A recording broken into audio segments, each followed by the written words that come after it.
Sejam bem-vindos a mais um Cubicast. Bem-vindos, bem-vindas, bem-vindes, bem-vindix, todo mundo. Você tá aí, beleza, tá? Que bom que você tá aqui. Se você não tá vendo minhas mãozinhas aqui na câmera, se você não tá vendo o vídeo, até no Spotify tem vídeo, tá? Mas se você quiser ver no YouTube, a gente tá lá também. Se você quer só ouvir, tem em tudo quanto é canto, tá bom? O Cubicast está em todo lugar. Eu sou o João Brito, seu host favorito, e eu chamei uma pessoa que gosta de anime também, e que gosta de Kubernetes. O que mais essa pessoa precisa? Felipe Rocha, por favor, adentre e explica pra todo mundo quem é você e qual anime que você gosta. Acho que o anime fala por si só, não é isso? E é isso. A gente tem essa comunalidade, né, entre nós dois. A gente gosta de um mesmo gênero de entretenimento. Boa. Desculpa, eu sou super nervoso. Não tem porquê, Felipe. Nós estamos aqui por você. É isso. Que é isso, cara? Nossa, tá louco. Enfim, primeiramente, obrigado por estar aqui. Meu nome é Felipe, né? Agradeço aí o convite, é super legal. Acho que é a segunda vez que eu apareço no Cubicast, então, pô, quer dizer que a primeira, pelo menos, teve alguma coisa pra contribuir. E aí, né, tô aí, bacana demais. Obrigado aí pela confiança e tal. Meu nome é Felipe, pra quem não me conhece, eu sou engenheiro de sistemas, ou Platform Engineer, ou DevOps, ou whatever as pessoas quiserem chamar. A descrição do cargo praticamente para mim não interessa, desde que você tenha, né, dentro de você a ideia do DevOps, que é remover os silos, a proposta da plataforma, que é fazer as coisas andarem de uma forma fluida, de forma automatizada, tirar o toil, reduzir o atrito no ciclo de vida de produto, né, e tal, e para o desenvolvedor interno também. E a cabeça de engenheiro, né, que é pensar de forma sistêmica, identificar partes e contribuir de uma forma que gera valor de maneira criativa, né, que é da onde a engenharia veio, inclusive, as pessoas estão esquecendo disso, tá achando que é só repetição e tal. Não é bem assim, não é matemática só também, tem matemática também, mas enfim. Então acho que é meio isso, assim. Atualmente eu trabalho numa empresa de consultoria internacional. Atualmente eu trabalho como uma das pessoas que está tocando o projeto de desenvolvimento de uma plataforma de inteligência artificial interna e que tem aí os seus clientes internos, mas para clientes externos, né? Então esse é um conceito interessante. A gente atende internamente o time que está, porque não é uma empresa de tecnologia, é uma empresa de consultoria. Então a nossa plataforma serve aos consultores e os consultores estão trabalhando com dados de clientes. E aí existe essa premissa de ser ultra seguro, porque é um dado que vale uma cifra boa, uma boa cifra, né, uma boa quantia. E não só isso, mas também a questão da idoneidade da empresa, os valores que a empresa carrega no processo, né, de transparência, mas também de sigilo no tratamento dos dados dos clientes e tal. E trazer o valor que é inteligência artificial nos dias de hoje, principalmente generativa AI, para o mundo do consultor, né? E aí se valer de todo o potencial que existe e desenvolver diversas ferramentas, né? Inclusive agora nessa hype de agents, né? Uma ideia de plataforma mais agentic para desenvolver diversas atividades para esses consultores e assim gerar insights mais rápidos e de maior valor agregado para o cliente final. E a gente entrega um projeto mais rápido, mais confiável, etc. Basicamente é isso, se a gente fosse falar em poucas palavras. Massa, muito legal. E aí, eu queria entrar um pouco mais, né, aproveitar que você abriu um pouco as portas do Kubernetes aqui, então você falou um pouco sobre Service Account, sobre token, e você falou sobre namespace. Eu queria fazer como primeira pergunta isso do namespace, né, que agora, inclusive, no Kubernetes 1.33, a gente tem namespace de verdade, né, namespace no caps lock aqui, namespace, isolamento, olha só, né, que finalmente, né, a gente matou o problema do root. Isso é novo pra mim, então que bom. Então, essa era a minha primeira pergunta, se você já estava se aproveitando disso, mas que está no 1.33, acabou de sair, eu nem espero que ninguém esteja rodando algo em produção no 1.33, mas se você já estava olhando para isso, ou se você ainda está aproveitando coisas do 32, 31, namespace clássico. É o namespace clássico ainda, com network policies, né, e aí a divisão bem segregada de cluster role e role, né, dentro do que você está chamando de domínio. Se valendo bastante dessa parte de roles, né, bem segregadas e de network policies, né? Uhum. Então você tem o ingress e o egress bem controlado, bem nominal, assim, dentro de cada namespace, do que pode comunicar com o que, e, bom, era basicamente isso. Não sei se essa é a melhor prática de isolamento de dados, mas é a que a gente estava usando. Boa. E o que você está usando de CNI para fazer tudo isso de namespace? Cilium ou Kali? Era Cilium. Cilium tem ganhado um grande espaço, né? Eu acho. Bastante. Acho que o que era mais tradicional antes era o Kali. Não tem essa visibilidade não, mas enfim. O nosso deployment, ele é dentro da AWS, né? Na verdade, cara, eu vou até retratar minha pergunta, porque não é o Cilium, na verdade. Eu não sei exatamente o que é, porque a gente está se valendo do CNI que vem com o EKS. Ah, tá. Você está usando o nativo da AWS, o CNI da AWS. Da AWS. Então, eu tenho visto uma galera, e eu acho até isso, que eu tava até conversando com um cara no LinkedIn, não vou me lembrar seu nome, cara, se você estiver assistindo esse episódio, mas eu sei que você tem um nome, mas a gente tava conversando exatamente sobre isso, que ele tava tendo alguns problemas ali, né, exatamente com o CNI da AWS, que não tava respeitando algumas network policies de egress, não de ingress, né, e que de egress é menos comum de ser utilizado a de egress. Normalmente você vai começar pelas de ingress e depois vai olhar as de egress, né? Mas que da hora, cara. E foi muito trampo isso. Eu imagino, né? Mas você tá mantendo isso como IAC e tá deployando. Como você tá fazendo esse lance do CNI, das roles? Isso também é interessante, porque o cluster ele também evoluiu. Ele começou dentro da Azure como Azure Container Images ou uma coisa do tipo, que é algo que é orquestrado pela própria Azure e tal, não sei o que, você só usa o container. ACS, eu acho, né? É, uma coisa assim. E aí, beleza, começou com isso. Quando eu entrei no projeto, o requisito já era transformar isso em Kubernetes. A gente já sabia que a gente queria ir para AWS. E aí eu peguei o que eles tinham de definição nisso e comecei a mapear para a AWS. Gerei os Helm charts, né? Primeira coisa, porque a gente já sabia que queria usar o Kubernetes e não queria usar uma versão gerenciada. A gente queria usar uma que a gente gerenciasse. Não era Fargate, esse tipo de coisa, isso que eu quis dizer. E aí falando, bom, beleza, então dado isso, vou fazer os Helm charts, deployei o cluster na AWS e tal, subi um conjunto de configurações que naquele momento que eu achava que eram suficientes para abrigar. Fiz a primeira migração, na época a gente tinha acho que 12 clientes só, 12 cases, né, rodando, com seus algumas centenas de usuários. Beleza, migramos esses caras. Dentro da AWS, a gente teve uma segunda migração. Por quê? Quando eu fiz esse primeiro desenvolvimento foi num ad hoc. Era o Cluster by Felipe. E aí todas as minhas definições, uma pancada de coisa open source e tal. E aí a gente virou e falou assim, pô, a aplicação agora vai virar Enterprise.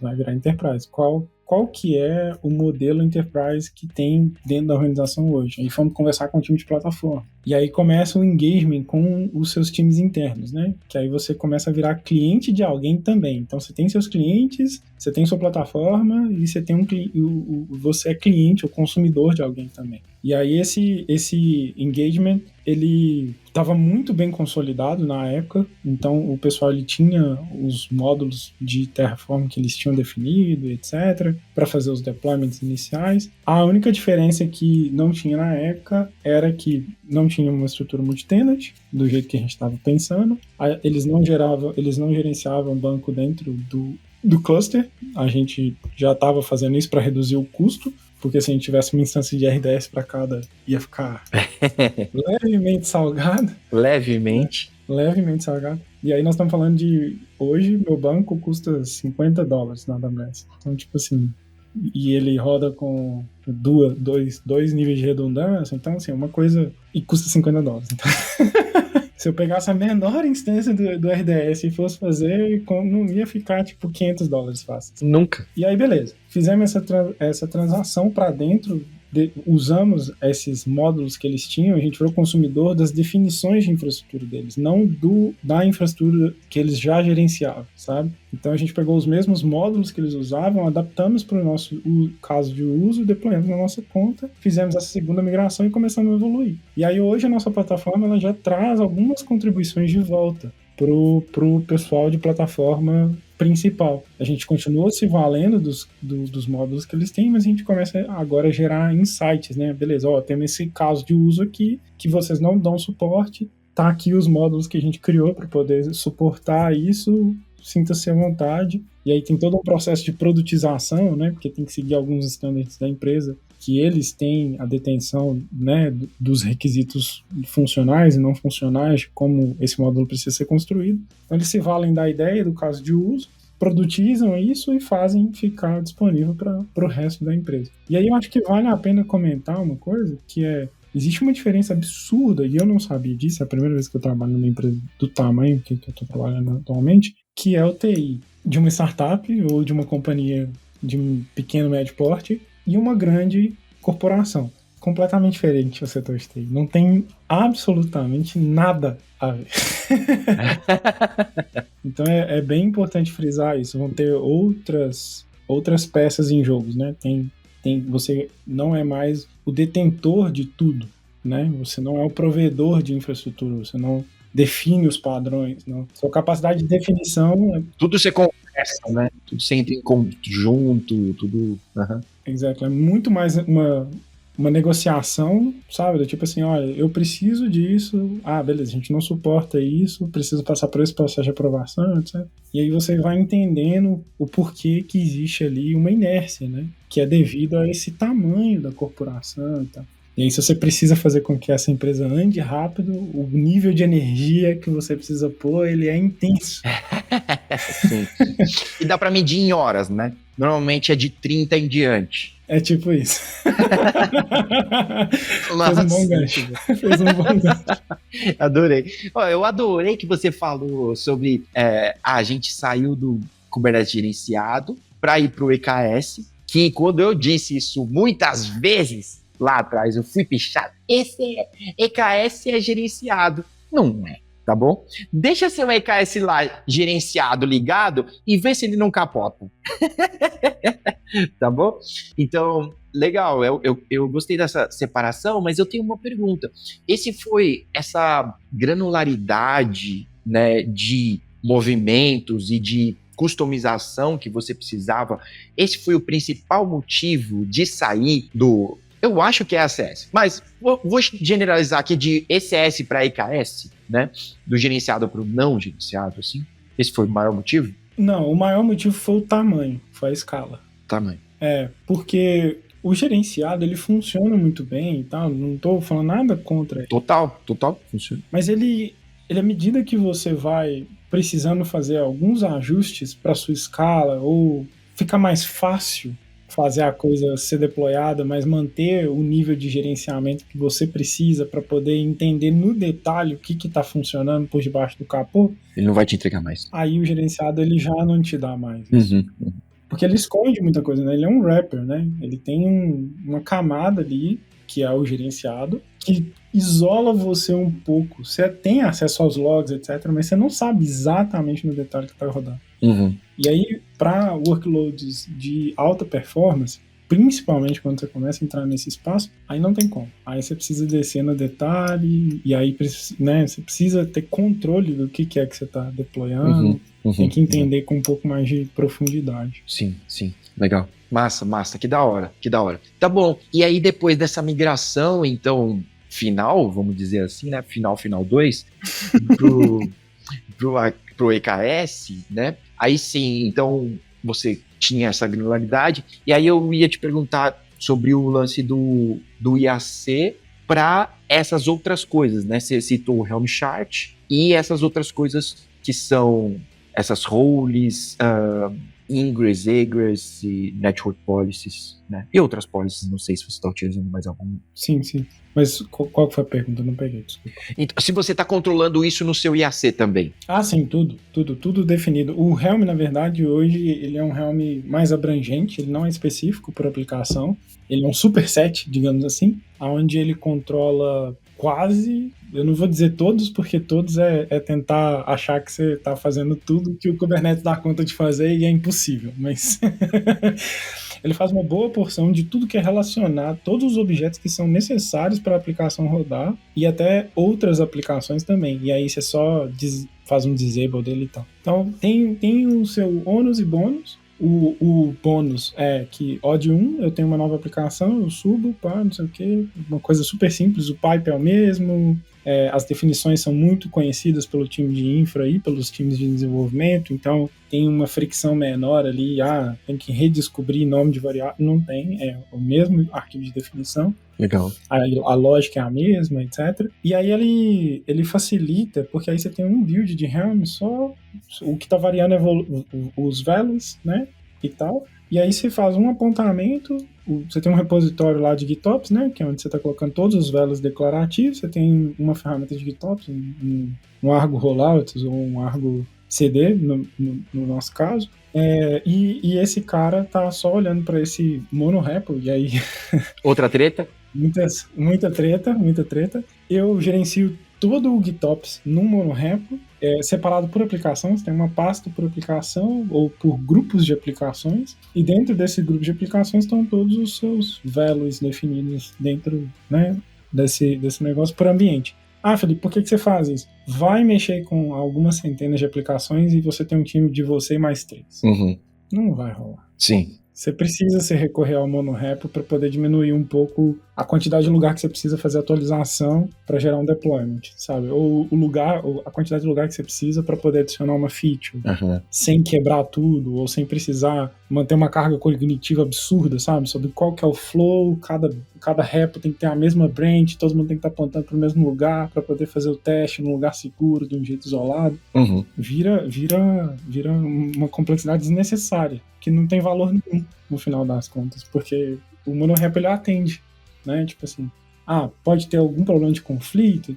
Pode, cara, mas se você trabalhar com o mesmo Git Flow sempre, e o Git Flow não tô falando branches, etc, eu tô falando operacionalização do Git, pull rebase, merge, fast forward e squash nos lower environments, só fast forward nos higher environments com tag. Pronto, os conflitos diminuem muito, assim, muito. Não é que não tem, mas diminui muito. Tá bom. E eu tenho uma pergunta sobre o Argo, então, você citou. Então é ele que tá por cima, aqui, né, controlando todo mundo, né? Então é Argo, Helm, Kubernetes. E tem Terraform fazendo infra, né?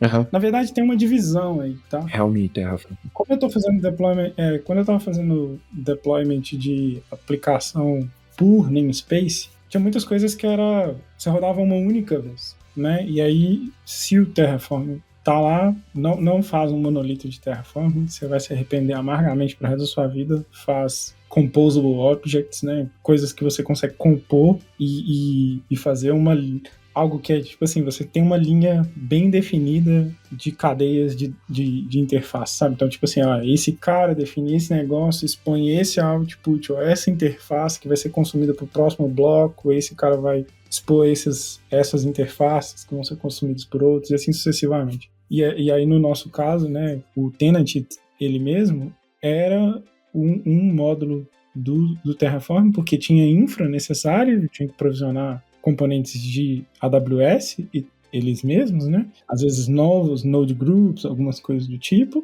que eram dedicados ao tenant. E aí o tenant estava pronto para receber a aplicação. E aí ele recebia a aplicação pelo Argo, né? Então tinha essa divisão. Um era, primeiro eu crio todos os componentes necessários. Tinha alguns componentes de Kubernetes, inclusive, que eram definidos pelo Terraform. Eu fiquei muito tentado a fazer um módulo de Terraform que fazia a mesma coisa que o Helm.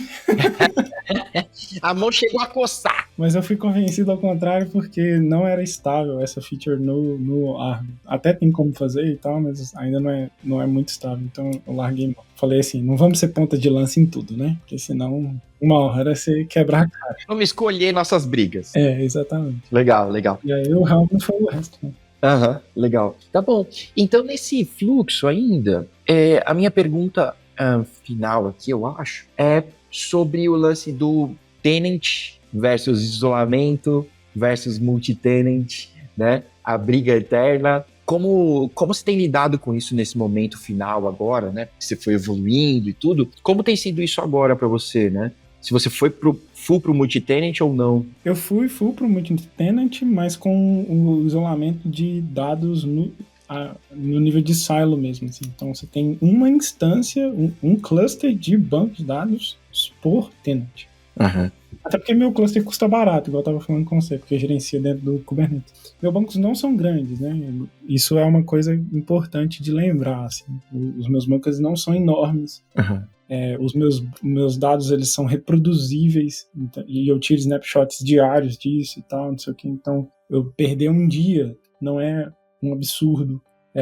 O meu é D-1, né? O backup e tal. Então, isso não é um absurdo, porque não é dado crítico. É um produto da sua interação com o dado de cliente. Então, é coisa, entendeu? Diferente. Que pode ser regerada, por exemplo, né? Alguma coisa assim. Pode ser regerado, exatamente. Uhum. Então, é uma coisa menos crítica, digamos assim. E o lance de você ter o isolamento de dados full, na verdade, quando você aprende a isolar no limite, que é silo deployment, uma instância separada 100% para você, cara, todo o resto para você é tipo assim, beleza, agora eu quero juntar banco de dados, foda-se. Porque você vai ter algum lugar que você vai guardar as informações de banco, né?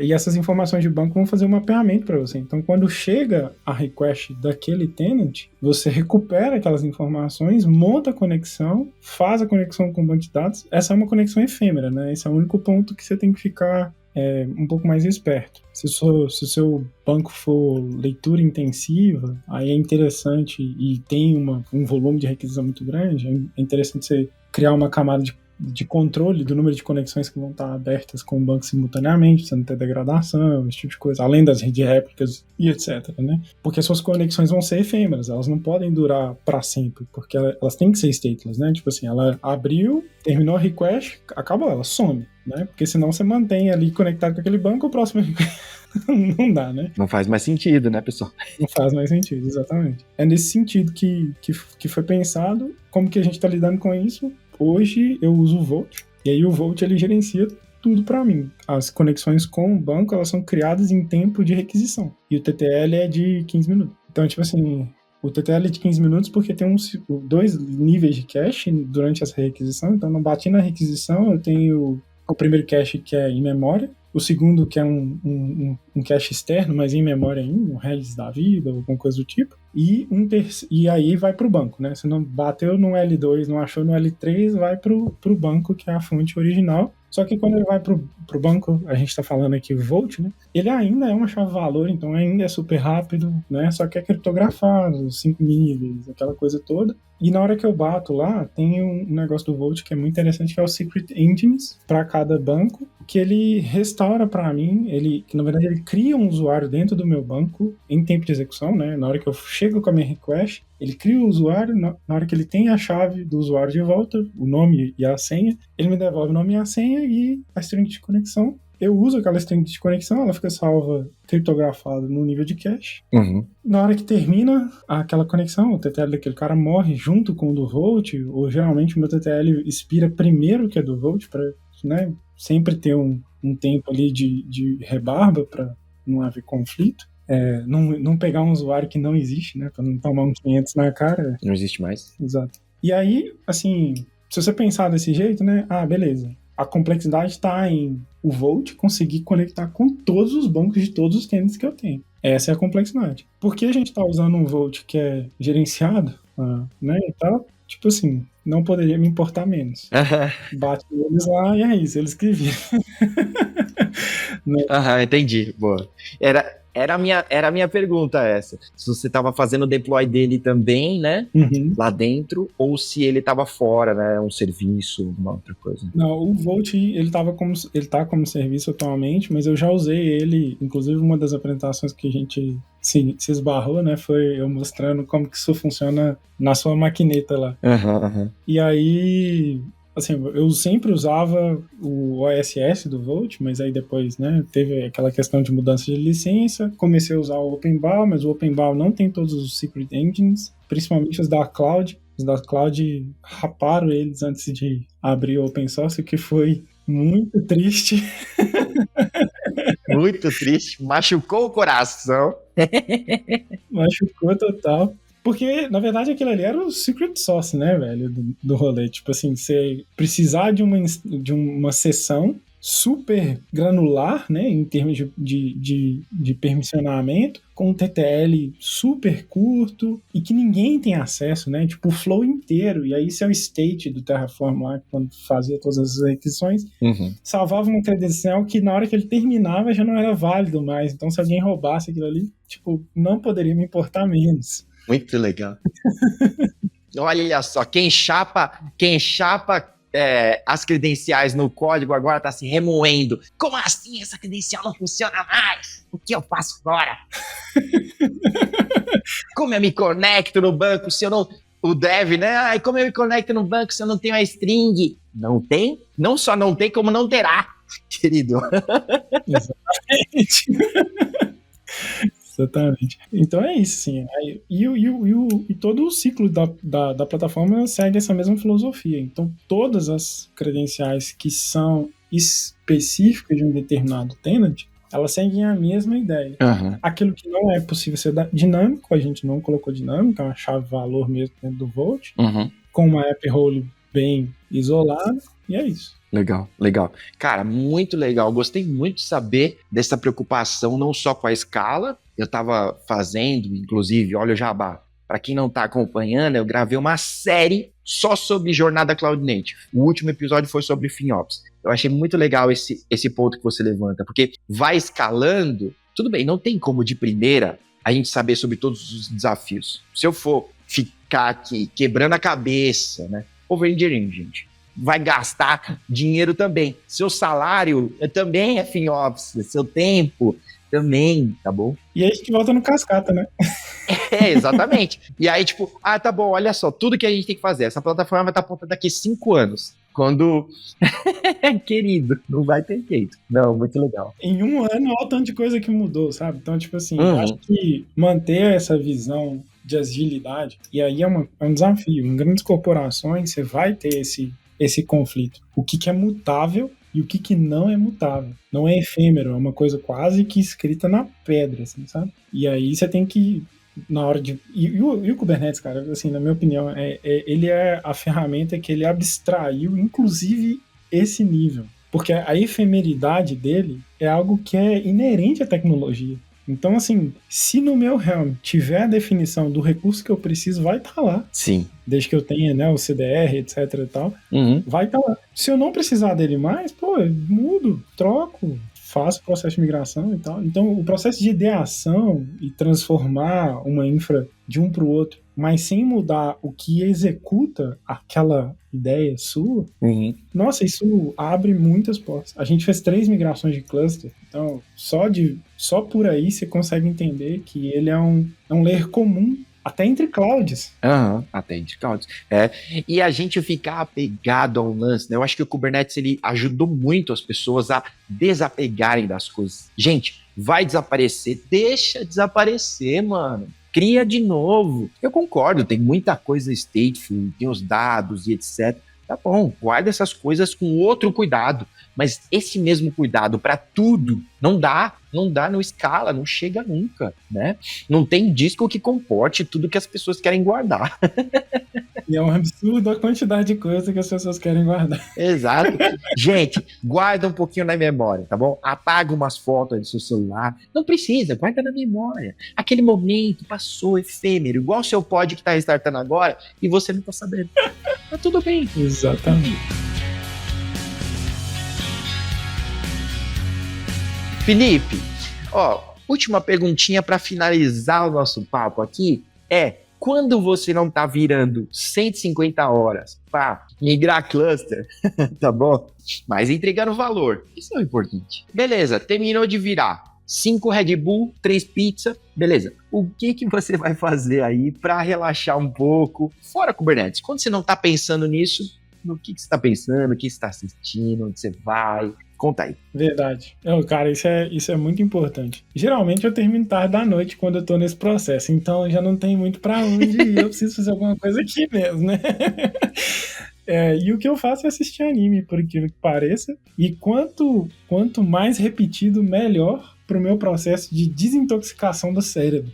Faz sentido? Total. Porque aí você liga e aí, tipo assim, o seu cérebro que tava ali derretido, fundindo completamente e tal, começa a entrar num processo de cooldown, né? De refrigeração, assim, sabe? E aí volta aquela alegria de quando você assiste aquele episódio, que você já viu 1000 vezes, mas que você adora. E aí você fala, pô, eu lembro quando eu assisti isso pela primeira vez, foi tão legal, sabe? Que história bacana e tal, não sei o quê. Então assistir anime repetido quando eu preciso descansar a cabeça, pra mim é o meu processo de desaceleração total, assim. É quase uma prática do Nirvana, né? Boa, muito bom. Muito bom. Assisti pela 50ª vez o Zabo sendo morto pelo Kakashi. Descobri que o Haku era um menino. Pelo amor de Deus, Kishimoto, desenha direito essa porcaria. O Naruto quase se perde ali naquele episódio. Quase que esse anime toma outro rumo, gente. Quase toma. O Yaoi, né? Quase isso. Cara, que da hora, Felipe. Cara, muito obrigado pelo papo. Sei que aí tá mais tarde. Não, tá mais cedo que aqui, né? Tá um pouquinho mais cedo. Até peço de desculpa que quando eu desembeço a falar, é isso. Muito bom. Olha, pessoal, eu quero agradecer você que ficou até agora, tá? Se você não ouviu o meu recado lá no início de compartilhar com alguém, compartilha agora. Eu quero fazer com que esse podcast continue sendo semanal. Continue chegando a 1 bilhão de pessoas. Mas você precisa me ajudar. Não adianta, eu falo com o seu YouTube, eu falo com o seu Spotify lá, e eles não colaboram. Então, vocês têm que fazer uma ajudinha, tá bom? Manda pra alguém, manda pro seu time, manda no WhatsApp do time de operações. Eu sei que vocês têm. Manda lá. Fala mal do chefe e logo em seguida fala assim, escuta aqui umas bobagens que os caras falaram no Kubecast. Escuta aqui nesse episódio. É isso, beleza? Felipe, muito obrigado mais uma vez pelo seu tempo. Eu agradeço, cara. Uma honra, como sempre. Obrigado. Eu sei que é corrido, mas eu sei o quanto você gosta. A gente já se encontrou em alguns momentos assim, de eventos e os DevOps Days estão chegando aí, hein, pessoal. Já passou alguns, eu não tive na maioria, mas estão chegando alguns. Eu vou estar no Rio, hein? Você que carioca está ouvindo, hoje o 3º lote abriu. Se eu não me engano, já deve ter acabado. Mas se quando você estiver ouvindo ainda tiver, corre lá, eu vou estar no Rio, tem uma galera que vai estar lá, o Fabrício, eu não vou falar mais o nome de ninguém, eu vou esquecer, tá bom? Vou falar só do Fabrício, meu carioca de coração, e a gente vai se ver lá, tá bom? E depois tem mais, eu vou estar no DevOps Days Fortaleza, olha que beleza, mas vou dar um migué aqui no trabalho, eu vou falar, não, tem que ir quinta-feira, não dá pra chegar lá sábado, tem que ir quinta. Quinta é o melhor dia pra ir, tá bom? Diz que tem um prato lá de camarão com queijo lá, que é...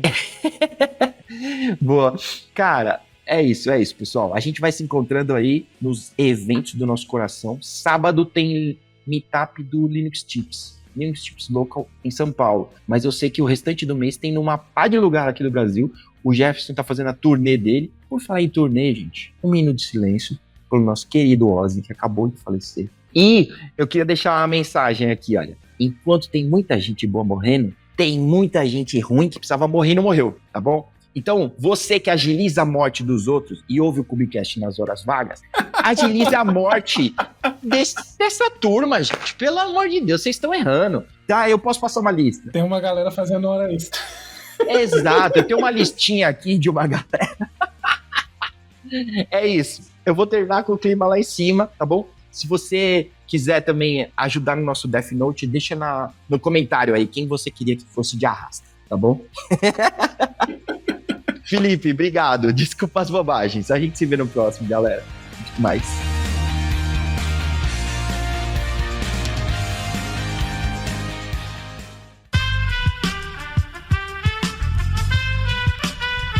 Esse podcast foi editado por Aerolitos Edição Inteligente.